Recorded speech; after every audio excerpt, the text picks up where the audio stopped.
Bien, saludos estimado maestro Ranfería Aguilar.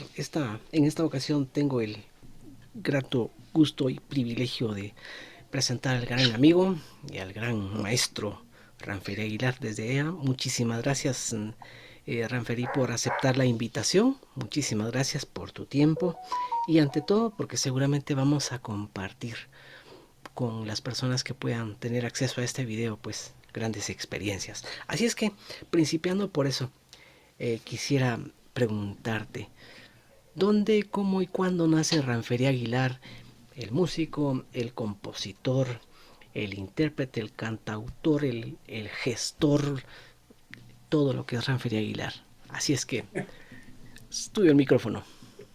Bueno, pues en primer lugar, Alex, muchas gracias por la entrevista, por la oportunidad de dirigirme a tus estudiantes, ¿verdad? A tus compañeros artistas y este, los que están en esta carrera del arte en Guatemala, que es como un Quijote, ¿verdad? Que lucha contra los molinos de viento, porque realmente es es un territorio difícil.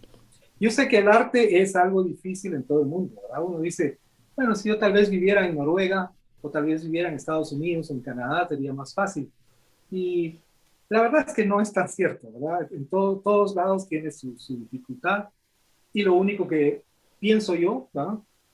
Que uno tiene que hacer es dedicarse y hacer lo mejor posible, ¿verdad? Dedicarle, o sea, dedicarse con corazón, alma y cuerpo y todo lo que uno tenga, tiempo, esfuerzo y todo lo que uno tenga, dedicarse al arte para que este arte le devuelva a uno cosas muy bellas que hay en este camino, ¿verdad?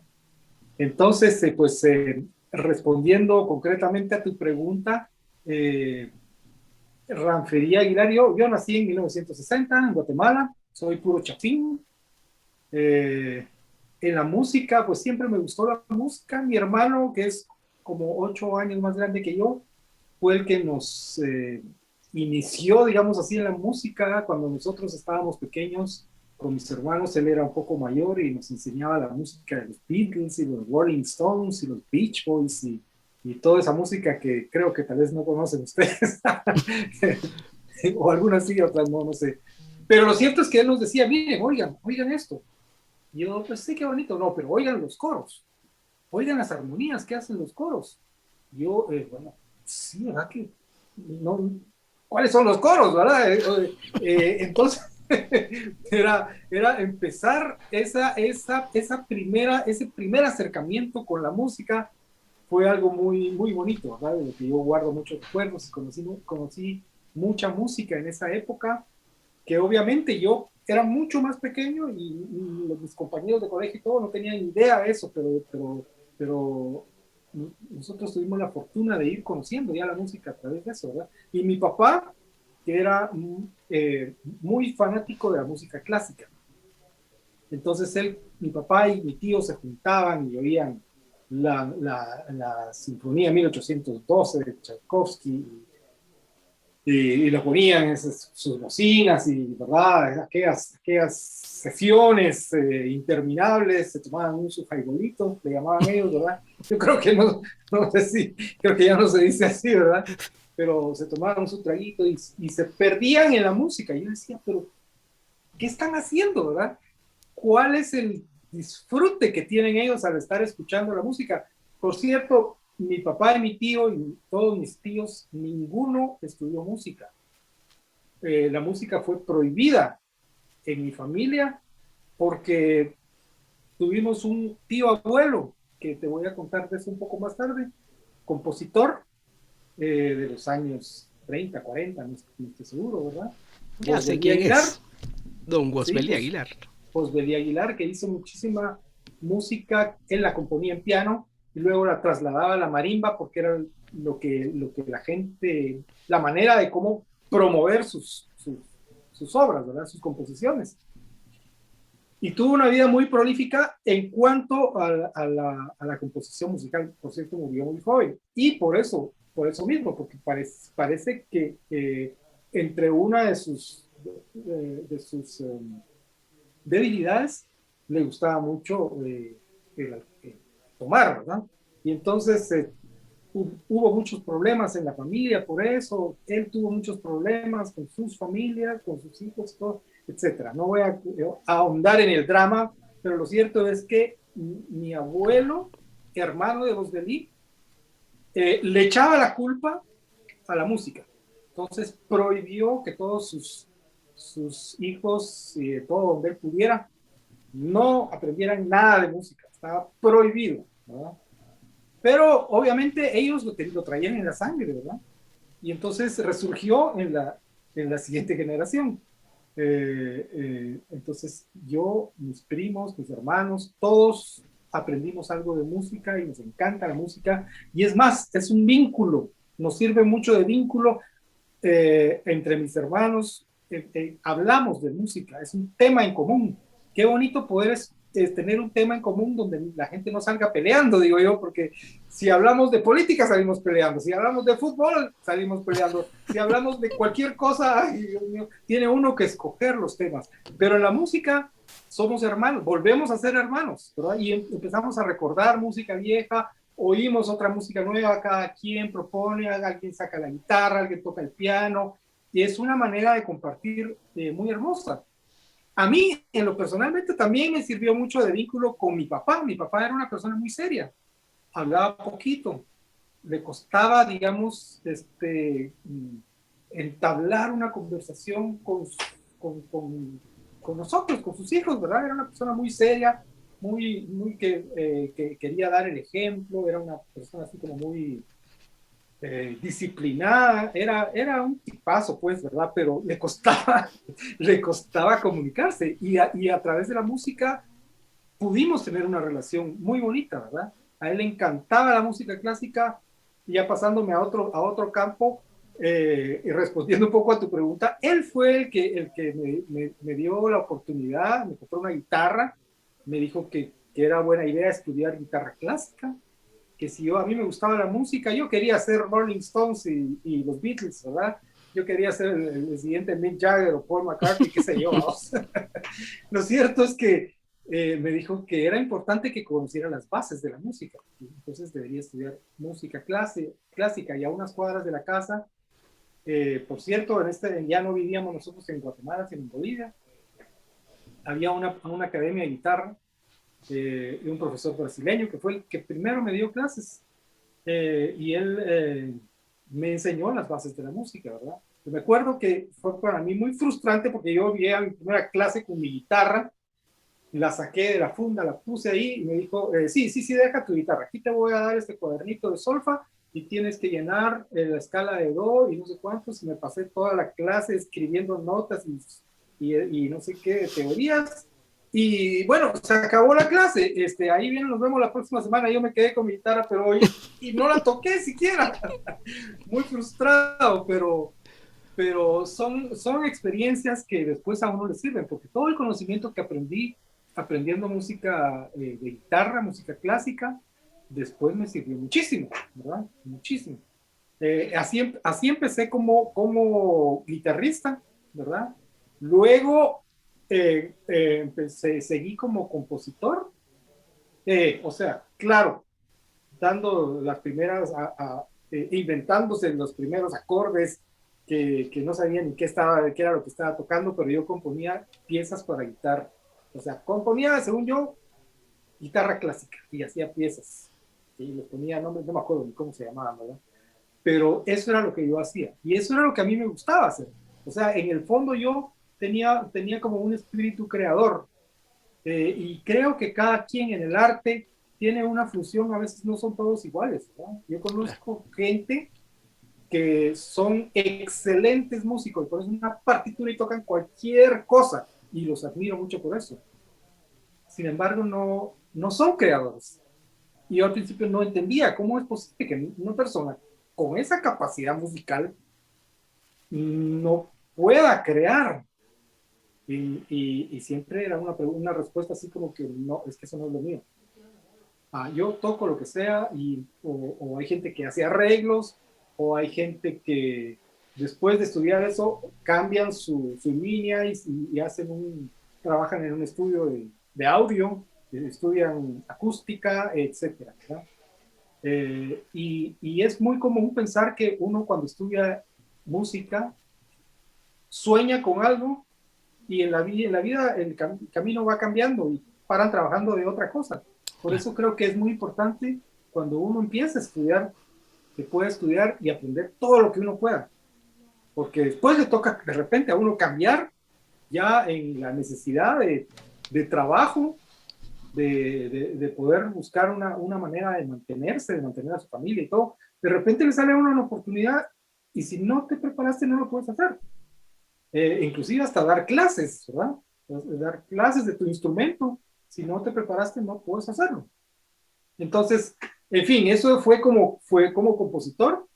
Empecé cuando conocía, cuando más bien me pude relacionar más con mis primos, veía que ellos hacían canciones y yo no sabía cómo era eso, ¿verdad? Yo solo hacía melodías en guitarra y punto. Entonces cuando los vi que ellos agarraban la guitarra y cantaban y hacían letras, fue para mí como así, se me, se me abrió el mundo, otro mundo, ¿verdad? Y dije, ah, yo quisiera hacer algo así, ¿verdad? Y empecé a hacer mis primeras canciones, eran horribles las primeras canciones, ¿verdad? Y quería cantarlas yo mismo, y cantaba espantoso también, ¿verdad?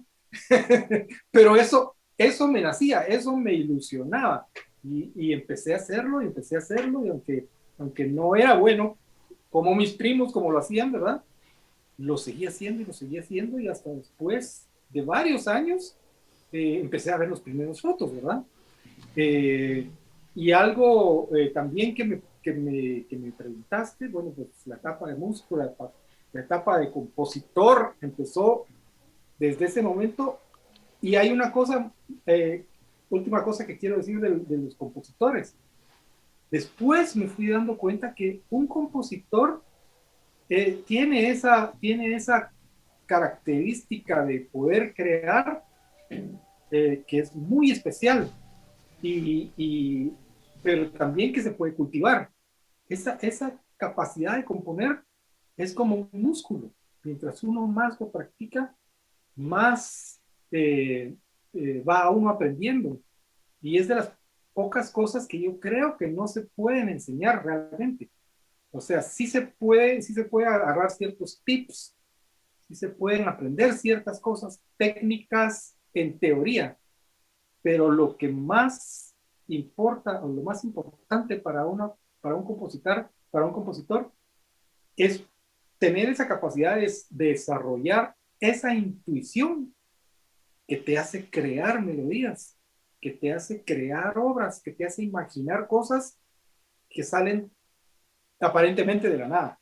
Obviamente que un compositor, yo me imagino que para los escritores, para los pintores, ha de ser lo mismo, ¿verdad? Mientras más uno escucha, en el caso de los compositores, mientras más uno escucha música diferente, analiza y todo eso te alimenta y luego a la hora de componer tenés más imaginación, ¿verdad?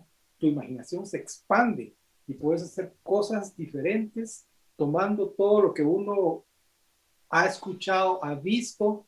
Inclusive muy interesante. Hay mucha gente con la que yo comparto esta visión. Si sos músico, no necesitas solo escuchar música. Todas las manifestaciones del arte te alimentan. Y a mí me pasa mucho que a veces me gusta, cuando yo hago algo, creo una pieza musical, me gusta enseñársela a alguien que no es músico. Claro. Tengo amigos que son pintores, escultores, y se lo pongo y digo, oí, y dame tu opinión.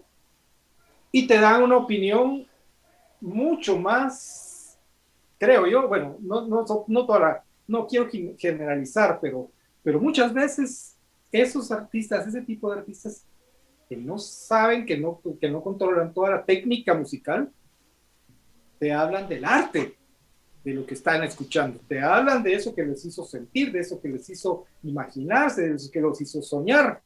Y muchas veces, no quiero generalizar, pero muchas veces se lo enseño a un músico y me dice, interesante la escala que tocaste acá y las inversiones que usaste y es cosas técnicas, ¿verdad? Que Claro, yo me quedo así como que eso no me sirve de nada, pues, ¿verdad? Entonces, por supuesto que hay músicos que son muy artistas y te pueden hablar de cosas así, pero es muy frecuente encontrarse cuando estás en tu mismo campo que te hagan sugerencias más bien técnicas, ¿verdad? La mezcla, fíjate que le falta un poco de bajos. Yo, a mí qué me importa, pues yo quiero oír tu opinión acerca de la obra, qué sentiste, qué pensaste, qué te imaginaste. O tal vez tal vez la pieza que le puse no le hizo pensar nada y por eso me está hablando de cosas técnicas, ¿verdad? ¿Quién sabe? Pero en fin, eso quería yo terminar diciendo de los compositores y que luego lo que para mí la siguiente etapa que fue muy importante fue el hecho de poder gestionar el colocar mi música y dársela a conocer al mundo, pues, ¿verdad? Entonces, empezando por el grupo Alush Nawal, al que yo pertenezco, ¿verdad? En el que empezamos a dar pequeños conciertos y a ver cómo conseguíamos tocar aquí y allá. En esos años era bien difícil. No había, difícil y no difícil, siempre hay oportunidades, digo yo, porque habían pocos grupos de rock haciendo música original, poquísimos, poquísimos. Entonces sentíamos nosotros que era difícil hacer una carrera así, porque no había lugares donde ir y donde presentarse, porque no existía eso. Eh, pero por otro lado, era una oportunidad también, porque la gente estaba aburrida de estar escuchando música en inglés, disco music era lo que se veía en esa época, ¿verdad? En esos años. Y cuando escuchaban un grupo de rock que cantaba en español, nunca habían oído eso. Nosotros ni sabíamos que existía, casi que lo estábamos, según nosotros lo estábamos inventando. Luego nos enteramos que en España y que en Argentina habían grupos de rock, así en música en español, pero nosotros lo hacíamos porque se nos ocurrió y era algo raro. Cuando sacamos nuestro disco no sabíamos dónde iba a estar en los anaqueles de las disqueras, de las ventas de de las discos, ¿verdad? ventas. Fuimos a una radio y le enseñamos el disco y lo pusieron, lo escucharon. Y qué bonito el disco, pero ¿saben una cosa? Ustedes están equivocados.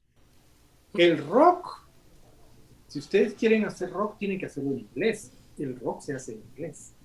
Y si quieren hacer música en español, tienen que hacer música romántica como Julio Iglesias y José José. Ustedes, los felicito por el esfuerzo, pero con esto no van a llegar a ningún lado. Y salimos, ¿sabes? Lo deprimidos que salimos de esa Claro. entrevista, de esta sesión, ¿verdad? Para la que nosotros queríamos llevar nuestro disco para que lo pusieran en la radio. No sabían dónde ponerlo, que no existía ese formato, esa categoría, no existía, ¿verdad? Bueno, sin embargo, nosotros de alguna manera nos repusimos y seguimos adelante porque creíamos, eso era lo que nosotros queríamos hacer, eso era lo que nosotros sentíamos y lo tratábamos de hacer lo mejor posible porque, porque queríamos tener un nivel alto para que la gente lo pudiera apreciar, ¿verdad? Y entonces, luego, después de varios años que estuvimos así, y nos presentábamos en público. Afortunadamente la gente nos apoyó mucho, les gustó mucho el proyecto y empezó poco a poco a disfrutar, ¿verdad? Y luego de eso vino una gran corriente de rock en español y nos metimos ahí. Y nos fue muy bien, pues entonces ya la gente ya hasta había una radio que tocaba rock en español, ¿verdad? Nos apoyaron mucho, nos ayudó. Ahí empezaron a salir otros grupos y entonces empezó también una, eh, Una una, una, corriente. una corriente, sí. Ajá.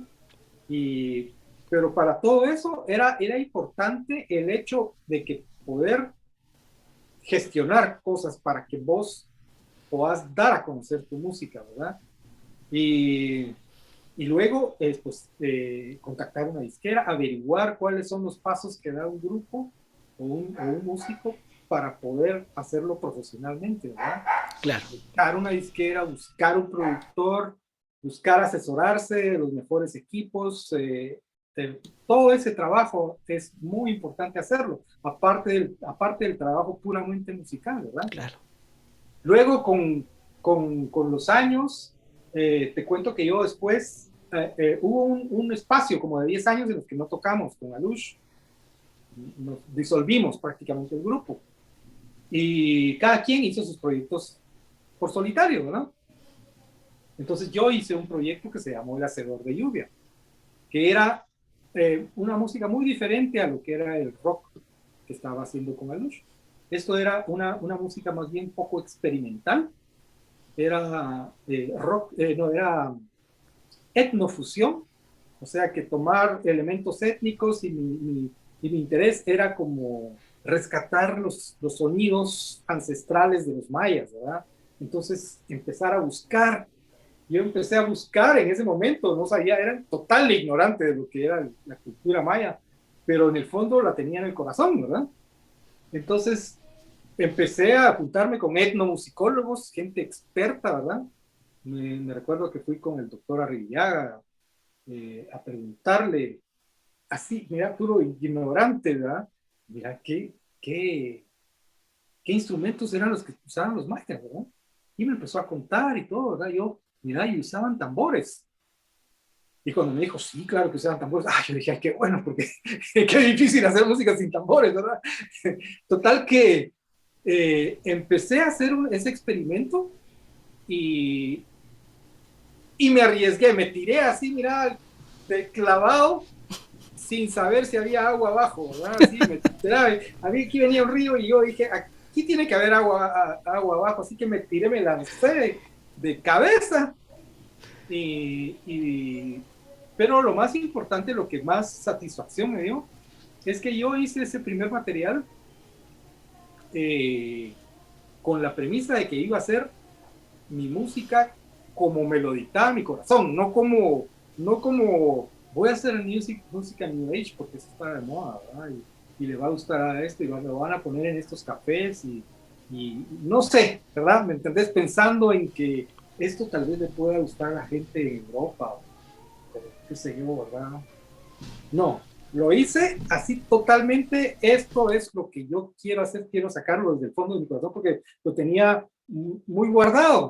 Eh, Así brevemente te voy a contar que como viví en Sudamérica varios años, 8 años estuve desde los 10 años a los 18 estudiando por razones que no voy a contar porque es muy largo, ¿verdad? Pero estuve allá y entonces cuando estuve en Bolivia, mis compañeros de colegio tocaban charango y tocaban bombos y guitarras y hacían música folclórica, ¿verdad? Igual en Ecuador tuvimos varios grupos de música así, ¿verdad?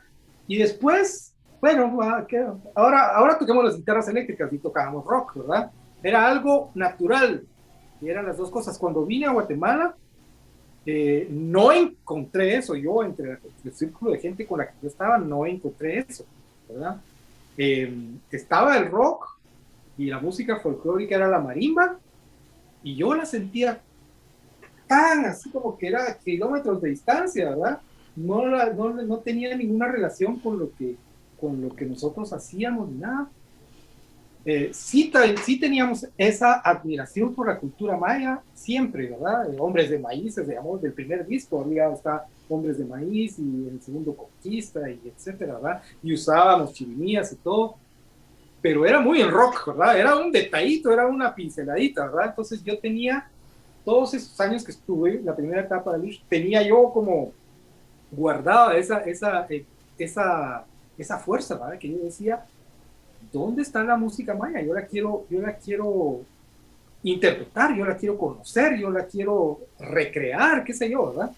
Y entonces salió este disco y hablé con este maestro Carlos Chaclán, que es un verdadero artista de la cerámica, y él hacía bueno, el doctor Arribiaga, con el que fui, el musicólogo, se fue a hacer su doctorado, en ese tiempo no era doctor, ¿verdad?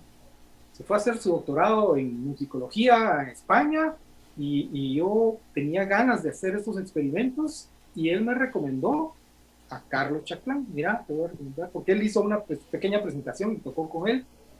Y me dijo, mira, te voy a recomendar a Carlos Chaclán. Él puede ser, yo no puedo porque me voy. Yo quería que él participara en este experimento.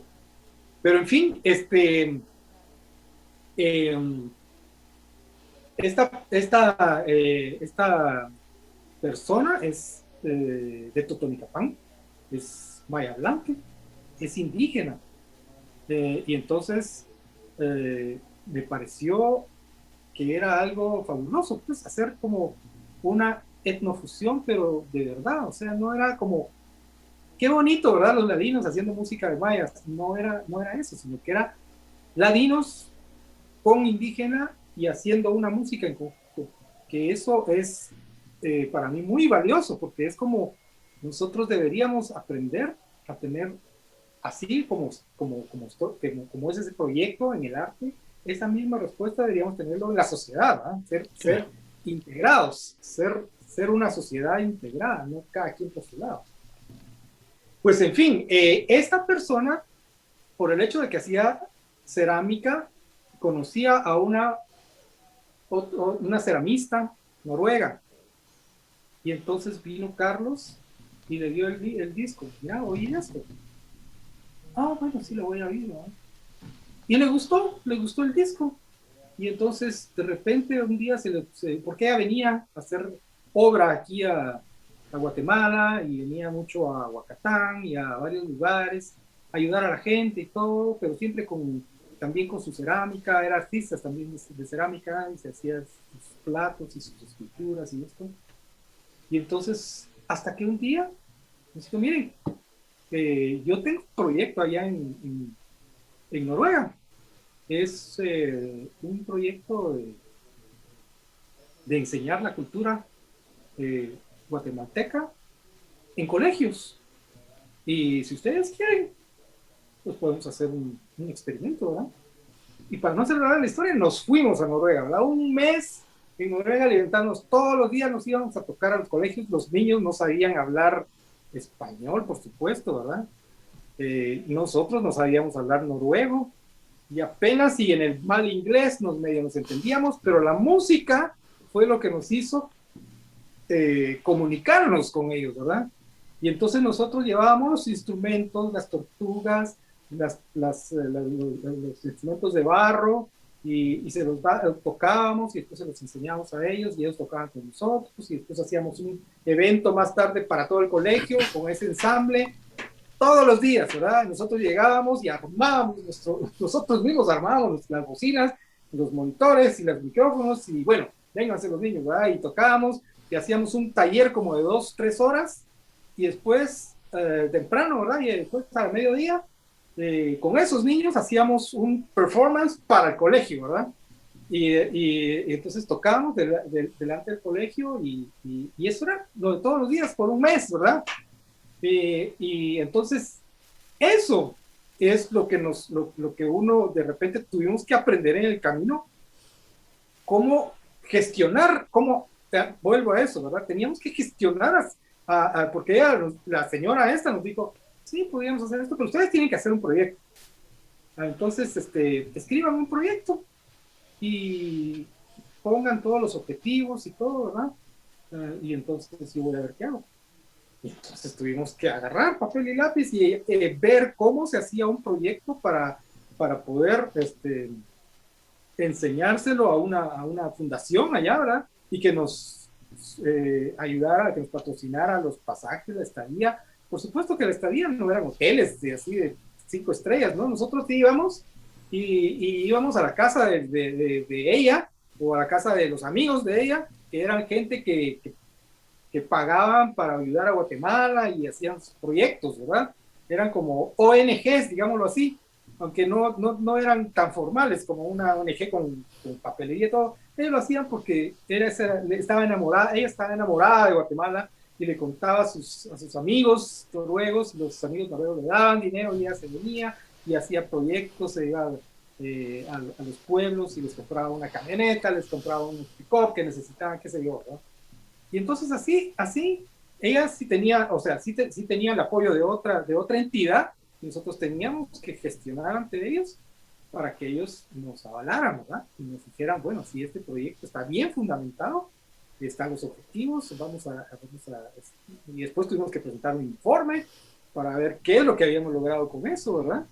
Y aparte de eso que logramos, ¿verdad? Aparte de eso, pues realmente la pasamos muy bien allá, ¿verdad? Claro, Muy bien, o sea, y lo que hacíamos todos los días era ir a colegios, ¿verdad? Niños de 6, 7 años hasta 10, 12, depende de la escuela, y de repente agarramos, imagínate agarrar el carro, te dan un mapa y tienes que ir a buscar al colegio, y eran unas grandes perdidas, ahí no sabías ni a quién preguntarle, ni con quién hablar, pero al fin llegábamos, siempre llegábamos, ¿verdad? Y hacíamos los eventos, y fue una experiencia inolvidable, pues, ¿verdad? claro, Inolvidable. Y eso me enseñó que uno debería ser capaz no solo de hacer música, debería ser capaz de vender y de gestionar dónde colocarla y cómo hacer que la gente la conociera realmente, porque si no se pasa a uno, sí que lindo, ¿verdad? Yo toco una música linda y la hago y todo, pero la hago para mí, para mis amigos, y eso creo que, claro, cada quien hace lo que quiere, pero uno en el camino en Guatemala tenemos que aprender a ser nuestros propios gestores, claro, y tratar de que nuestra música la oiga más gente, porque lo más bonito de la música es poder compartirla.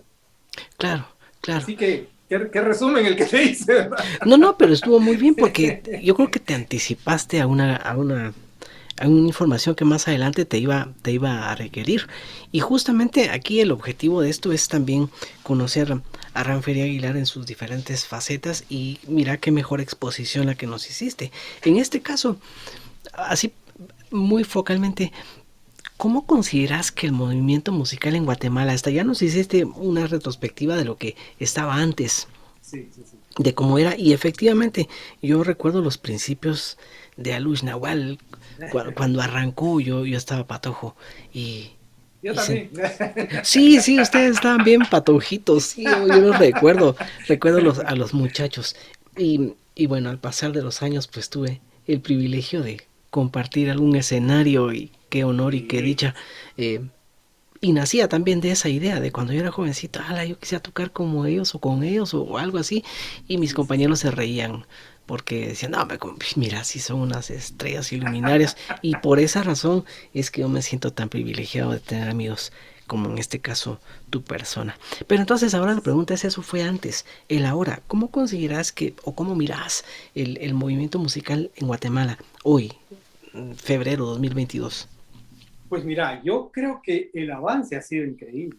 O sea, perdón, la situación en la que está la música ahorita, a como estaba en ese tiempo, es increíble, ¿verdad? Creo que las oportunidades se han abierto muchísimo, ¿verdad?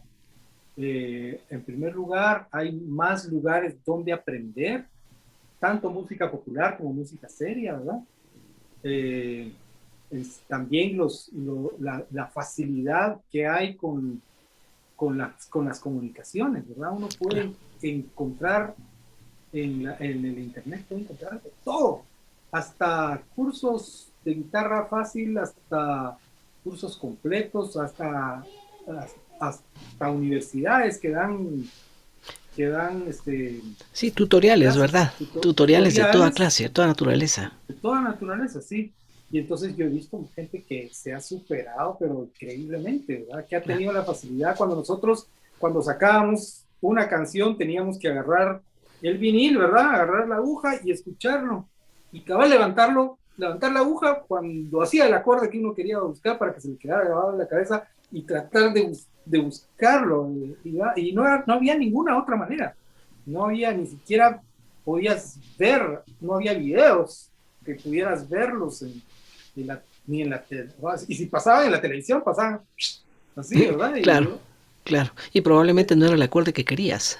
Sí, exacto, ¿verdad? Y no, o cuando estaba haciendo el solo, enfocaban al cantante, ¿verdad? Y, Claro, etcétera, ¿verdad? Ahora la facilidad del internet, agarras un video, lo retrocedes, lo pones en cámara lenta, lo pones, el audio lo podés poner, bueno, uno a veces podía poner, si era el disco en 45, lo ponías en 33, claro, sonaba, pero sonaba la frecuencia, sonaba más despacio, pero ahora en las computadoras te ajustan la frecuencia, o sea, lo escuchas más despacio y hay gente que ni se da cuenta de esas cosas, ¿verdad? claro, Entonces, claro, lo vas a poner a la mitad de la velocidad, sí, pero va a sonar horrible, le digo yo. No, y lo pone y suena en el tono exacto, solo que más despacio. Yo digo, wow, ese es el demonio. claro, Como dice la gente, ese es el demonio, no sé cómo lo claro. hicieron. Eso no es Pero, de Dios, decís. pero es un procedimiento, pues ahora ya con las computadoras se puede ajustar la afinación Claro, a la velocidad y es una maravilla, pues. Y claro, entonces, todo eso ha hecho que te puedas encontrar, mira, cantidad en mi campo, por ejemplo, yo he conocido muchísimos guitarristas de muy alto nivel y que se han abierto y que o sea, se han ido a estudiar también a universidades en Estados Unidos y en otros lados y en Europa, porque su nivel lo pueden levantar muy fácil, bueno, no muy fácilmente, con mucho trabajo, por supuesto, pero los medios están ahí, ¿verdad? claro. Antes uno Más podría hacer recursos. todo su esfuerzo y no salir del nivel que estabas, porque era muy difícil, ¿verdad? Claro, Eh, entonces siento que el nivel musical de ahora es muchísimo mejor que de hace muchos años. claro. El nivel lo que no ha cambiado, perdón después, solo para terminar esto, lo que no ha cambiado y que es un gran reto para toda la comunidad artística es lo que la gente guatemalteca eh, aprecia acerca del arte guatemalteco. Eso no ha cambiado. La Fíjate que percepción. la percepción y el consumo, digámoslo así, perdón que hable en términos así No, claro, es que tan así tiene que ser. materialistas, pero así es. O Claro. sea, por ejemplo, la música, eh, yo estoy participando en la AEI, que es la Asociación de Editores e Intérpretes, que vela por los derechos de autor. Y entonces hay un dato que siempre me impresiona y a todos nos tiene un poquito pensativos, y es que en Guatemala el 95% de la música que se escucha, o el 95% de los derechos de autor por consumo, por ejecución, por todos los medios, radio, televisión, restaurantes, bares, tiendas, supermercados, que ponen música y que pagan derechos de autor, la música en línea, la música en la televisión, ya lo dije, en el cable, todo. El 95% de la música que se escucha en Guatemala y que pagan derechos de autor es del extranjero. Menos del 5% es de Guatemala. Ala. Eso no ha cambiado. Eso no ha cambiado. Y creo que estamos lejos de cambiarlo. No sé, nos hemos quebrado la cabeza para ver cómo hacer. Yo me recuerdo que hice con mi esposa, tuvimos una oportunidad de irnos a Guadalajara una vez hace algunos años a pasear, ¿verdad? A darnos un descanso. Fuimos y conocimos Guadalajara, nos encantó y todo. Y yo le decía a ella, ya te diste cuenta que vamos a una plaza, vamos a un bar, vamos a un restaurante, en el hotel, en cualquier lado, la música que se oye es mexicana. En todos lados la música es toda mexicana. De repente fuimos a un bar así un poquito más lounge, era un barcito así más sofisticado y ahí sí había música en inglés y todo, ¿verdad? O sea, no es que esté prohibida, pero que es impresionante. Vas a cualquier Claro, bar y la música es mexicana. Y después salen unos a cantar y la música es mexicana. Y salen unos mariachis y salen unos no sé cuántos y todo. Así es esa cultura, ¿verdad? claro. En cambio, nosotros no. Sí estamos distantes, ¿verdad? Estamos Por, muy distantes. por eso dicen, ¿verdad? Que el refrán, que primero México, segundo México y si sobra un poquito para México. ¿Verdad?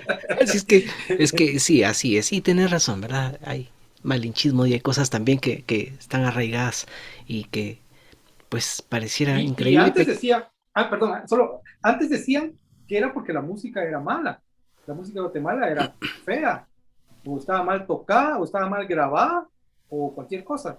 Pero hoy yo he escuchado muchísima música de muy alta calidad. Mira, en Guatemala hay talento para componer, hay unos compositorazos, ¿verdad? Claro, Hay gente que es maestrísima en lo que hace. Y aún así es muy difícil. O sea, lo puedes ver en los conciertos, ¿verdad? Viene cualquier artista internacional famoso, porque eso es lo que la gente consume, lo famoso, lo que ha escuchado. Ah, sí, claro, lo viene que suena. fulano de tal, viene fulanito, y entonces se llenan, los estadios se llenan, ¿verdad? Pero Claro, viene alguien aquí de Guatemala que va a hacer su conciertito en un lugar de 50, 100 personas y no llega ni la mitad del aforo, ¿verdad? Y uno dice, pero y vas al concierto y lo ves y decís, qué bonito, qué bonita música, que la gente no lo quiere oír porque nunca lo ha oído. O claro. sea, no tienen esa costumbre de ir a ver algo nuevo, de escuchar música que nunca ha oído. No tienen, quieren ir a escuchar la música que ya conocen, ¿verdad? Y que les gusta. Y eso, Claro. así es, Pues ya, y lamentablemente. ahora vendría otra pregunta de las que A ver, había pensado hacerte. ¿Qué hacemos para cambiar esto? Y casi que la respuesta cualquiera la tendría en la punta de la lengua. Entre ello, tal vez el factor educación, el factor de difusión, valoración y muchos otros términos que podrían llevarnos a pasar horas de horas hablando de esto. Pero a tu sí. juicio, ¿qué creerías que podrías hacer para cambiar o qué podríamos todos hacer para cambiar esta tendencia, esta mentalidad, esta filosofía de vida tan propia nuestra que como bien lo decías, pueden venir músicos, compositores, cantantes, autores y cuanto sea, y cuando uno los pone en la balanza tienen el mismo quilataje que el guatemalteco? Pero Sí, sí, sí. qué hace que sean tres o cuatro nombres como que eso es lo único que existe en Guatemala y se conoce en el extranjero? ¿Qué hacer para que rompamos ese estereotipo, verdad? En que si no es X o Y cantante, no hay más. Y por el contrario, hay tantísimo, tantísimo. ¿Qué Sí, crees sí, que sí. podría hacerse bajo la perspectiva de Ramperí? ¿Qué se podría hacer? Pues mira, yo creo que hay que romper ese círculo vicioso atacarlo por varios lugares al mismo tiempo. Es decir, vos decís, si la música no la ponen en la radio, entonces nadie la conoce. O sea, creo que a la gente ya ni oye radio, ¿verdad? Pero sería en las redes sociales tal vez, Claro, ¿verdad? Pero antes era así, ¿verdad? Si no te ponen en la radio y no te ponen en la televisión, entonces no te conocen. Y si no te conocen, entonces no van a tus conciertos, nos compran tus discos y nada, pues no pasa, no sucede nada. Eso es una cosa, pero además, por qué no la ponen en la radio? Porque cuando a nosotros, como las primeras veces que fuimos a una radio para que pusiera nuestra música, éramos totalmente inocentes de cómo funcionaba una radio, ¿verdad? Y después me di cuenta de que la radio es un negocio, pues ellos no son no es que hicieron una radio para apoyar el arte, ¿verdad? No están enamorados del arte y del arte de Guatemala, menos como para, como para poner artistas que nadie conoce. Ellos están dentro de ese círculo, ¿verdad? Y entonces, inclusive yo me acuerdo que a ellos les hacían una especie de evaluación o a las radios, ¿no? Tienen un nombre de cómo les llegan a hacer esa, y entonces decía, fíjense que en esta semana no los vamos a poder poner, porque nos van a evaluar qué tal está nuestro rating.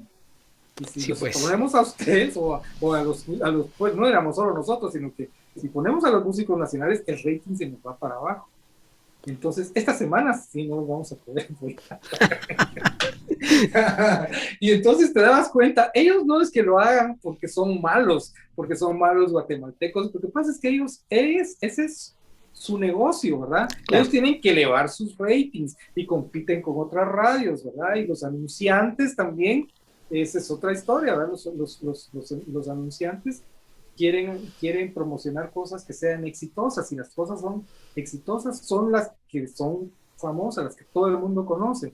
Entonces, decime, ¿verdad? Había una época en la que pusieron una ley en la que el 25%, no me creas si es el porcentaje correcto, pero digamos, El 25% de lo que ponían en las radios debería ser música nacional. Sí, y la ponían a Y las 2 de la entonces, mañana cuando nadie oía exactamente, nada. lo ponían de 2 a 4 de la mañana, ¿verdad? O algo así. Y entonces ya cumplían con su porcentaje y ya, ¿verdad? Y no lo oyó nadie, Claro, ¿verdad? pero cumplieron, Pero cumplieron. cumplieron y estaban en ley. O sea que Claro, no se puede tampoco cambiar la ley y decir, bueno, vamos a, no, tiene que haber algo más grande o ponernos de acuerdo todos, hacer una campaña gigantesca en la que, en la que todos estemos involucrados, que todos vamos a poner, ceder un poquito de lo que tenemos claro, para que esto cambie. Pero claro. fíjate que hay cosas muy interesantes. Por ejemplo, hay una marca que no la voy a mencionar porque no se puede, no se debe tal vez, ¿verdad? Pero que ha hecho festivales de música y ha agarrado, por ejemplo, los grupos de rock y ha hecho festivales en ciertas fechas más importantes y alrededor del país, en el interior, y vieras qué bonito funciona. Y la gente va y conoce a los artistas, o hay artistas, como vos decís, que ya los conoce todo el mundo y solo siempre son los mismos, ¿verdad? Y tienen razón de que deberían variar, pero ellos también están en lo mismo. No voy a poner a alguien que es desconocido, porque Claro, entonces la gente se aburre o se va o le chifla o lo que sea, ¿verdad? Pero digo, hay festivales a los que llegan 30,000 personas, ¿verdad? En los más grandes. Llegan 30,000 personas y la gente está feliz y se disfruta, ¿verdad? Hay gente que sí lo ha hecho y le ha sido exitoso. Por ahí deberíamos buscar cómo lo han hecho y qué han hecho y cómo podríamos continuar, tal vez con otros artistas, tal vez con otros géneros o bailes de marimba, creo que hay muy exitosos también, ¿verdad? claro, Que hacen festivales de marimbas y la gente se junta y baila y es un éxito, ¿verdad? claro, claro. Algo deberíamos hacer en conjunto para que eso Y cambie. esto justo lo que decías, nos tiene que llevar a un proceso investigativo, ¿verdad? Es cierto, sí. Investiguemos qué están haciendo. Y tal vez investigativo no desde el punto de vista propiamente musical, qué tonalidad está usando, qué acordes usa, eso es, a la larga tal vez hasta lo menos relevante. ¿Por qué? Porque estamos hablando de cómo incidir socialmente en algo, en un cambio de conducta. Claro. Entonces, ya creo que lo dijiste, es importante hacer investigación para Es poder cierto. tener un impacto, ¿verdad? Sí, sí, Ahora, sí. para no alargarte más, Rafael, que yo estoy agradecidísimo y todos los que te estemos escuchando, de seguro que sí. Eh, si alguien preguntara, ¿cuál considera que es el mayor aporte de Ranferí Aguilar a a la música, a la cultura guatemalteca e internacional? Porque ya lo mencionabas hace rato. Yo ya lo puedo saber, pero me gustaría que Ranferí fuera quien lo dijera. ¿Cuál consideras que es tu mayor aporte? Pues mira, me gustaría mucho oír tu respuesta porque yo no lo sé, pero creo que lo importante, creo que en realidad es el tiempo el que juzga, ¿verdad? El tiempo, después de unos años, que quizás uno ya no está y entonces de repente hay algo que quedó, ¿verdad? Que tal vez a uno le es difícil saber qué es. Lo único que uno puede hacer es hacer lo que mejor uno pueda hacer y hacerlo con todo su corazón y con toda la fe de que eso va a servir de algo, ¿verdad? El arte para mí es una bendición, ¿verdad? Claro, Es una maravilla que alguien, que digamos que yo en mi caso me pueda haber dedicado al arte y vivir de eso, pues es lo máximo que me pudo haber pasado, ¿verdad? También sé que hay que poner los pies en la tierra y no siempre he trabajado del arte, o sea, exclusivamente. Casi siempre he tenido alguna otra cosa adicional que me ha hecho subsistir, pues, ¿verdad? Y, eh, y eso me ha permitido dedicarme al arte como, como un gusto y como una profesión y como una manera de, de aportar algo para mi comunidad, ¿verdad? Claro, Porque al fin y al cabo, el arte es eso, ¿verdad? Es un alimento para el espíritu. Y si no tenemos arte, entonces, ¿para qué vivimos, verdad? Para comprar un carro, una casa y reproducirnos, y así, puros, mejor seríamos animales o plantas, ¿verdad? claro. No Sí, queremos.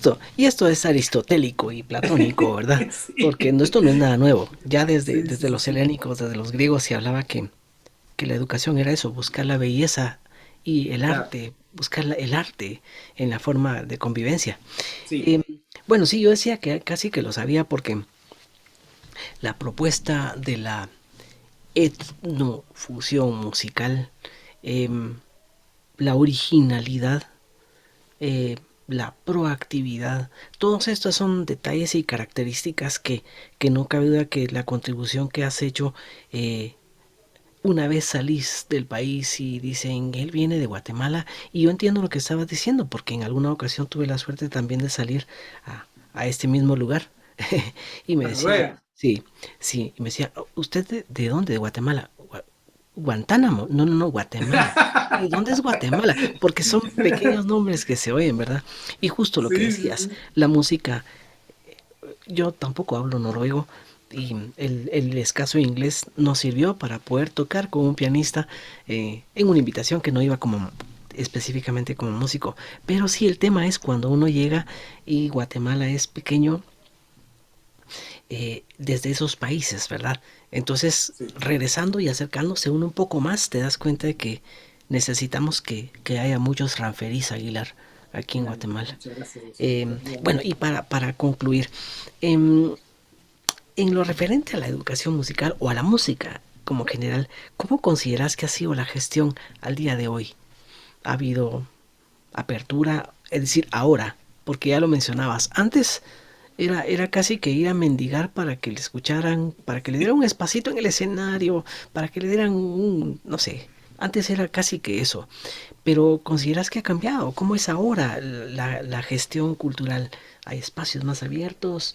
Eh, en toda índole, institucionales, eh, privados o yo qué sé, porque sabemos que hay muchas fundaciones también que, Sí. que se dedican. Pero bueno, ¿cuál es tu visión?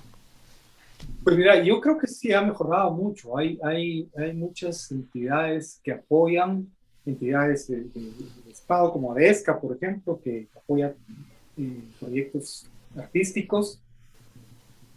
Eh, Hay también más escuelas como no solo el Conservatorio Nacional, sino que está la, la municipalidad, por ejemplo, hay en muchos lugares del interior, hay escuelas de arte.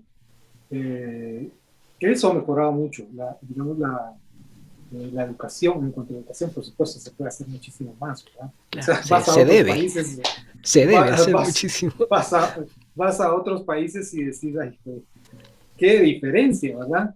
Pero me refiero a que sí ha habido diferencia en cómo estábamos antes, ¿verdad? Antes estábamos, eh, no existía casi, ¿verdad? Claro. No existía Sí, nada. vos tenías que llegar, vender los boletos, repartir los programas, poner el pino, las sillas y hacer el Sí, presentador, exactamente. tocar el concierto y dar las gracias, cerrar el telón y recoger las sillas y todo. Era, era. Prácticamente, Sí, sí, sí, sí. sí, no, pero buenísimo. Bueno, Ranfeli, estoy muy agradecido por tu tiempo y seguro los que puedan estar escuchando y viendo esta entrevista van a estar encantados porque esto es lo que necesitamos que se sepa. Y el objetivo justamente de pensar en tu persona era eso, porque conozco muchas de las cosas que me mencionas, pero es mejor que nazcan de tu propia boca y de tu propia experiencia, porque lamentablemente lo que mencionábamos hace un momento, si es Chapín ya tiene cierta desventaja en algunos casos. Y uno dice, pero ¿por qué si somos tan y son tan buenos como otros? Yo estoy seguro que si vos hubieras migrado hacia otro lugar, probablemente fuera otro cantar, ¿verdad? Pero no, tuviste la valentía de quedarte acá y ser quien sos y tener un nombre propio. Así es que en Muchas nombre gracias. de mi catedrática y de mis compañeros y de las personas que escuchen y vean esto, te quiero agradecer este compartir, este tiempo. Y, y bueno, te mando un gran abrazo y reitero mi Igualmente. agradecimiento Y bueno, esperemos que la música nos vuelva a unir en otro momento por ahí, en algún escenario. No lo dudo, no lo dudo. Estoy seguro que la música y el arte para eso están, para unirnos como seres humanos y compartir lo mejor que tenemos el uno del otro y hacernos más amigos en vez de hacernos, en vez de crear más guerras. Sí, sí, justo, La justo. gente necesitamos más arte y menos guerras Perfecto, en este mundo. buenísimo. Mira qué sabio lo que dijiste. Así es que, bueno, con esa sabiduría te dejo que te caracteriza. Te envío un gran abrazo y nuevamente muchas gracias por tu tiempo. Muchísimas gracias a todos, muy amables. Hasta luego. Hasta luego.